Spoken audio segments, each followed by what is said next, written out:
Okay, y'all. I got a couple of two different types of potatoes growing in here. Some type of red and I believe a Yukon Gold. We got the strawberries going on.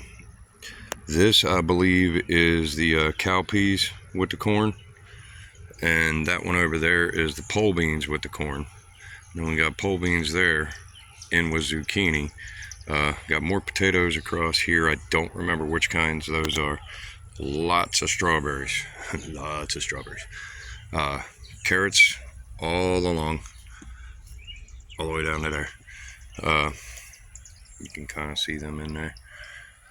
Tomatoes, 3 different types, plus that. I don't remember what that's. So that's 4 different types. Another one there, so that's 5 different types of tomatoes. Cabbage here. There's 1, 2, 3, 4, 5 different 5 different blueberries. There's broccolini in there. That's that stuff there and there. These are 2 different types of peppers. Or they're the same type of pepper, and then over there is a different type of pepper, but those 2 are the same. These 2 are the same. And then there's the orange sunshine peppers that we're trying to get growing.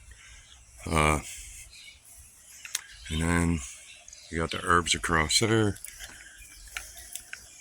And these are the ones that I planted everything together, but these just decided to pop off here in the last couple of days. Pole beans there and pink, the cow peas there, with 1 zucchini in the back there. And those are all thanks to squirrels. I figured, what the heck, they planted the walnut? I'll make a bonsai out of them. Anyway, privateer, y'all have a blessed day.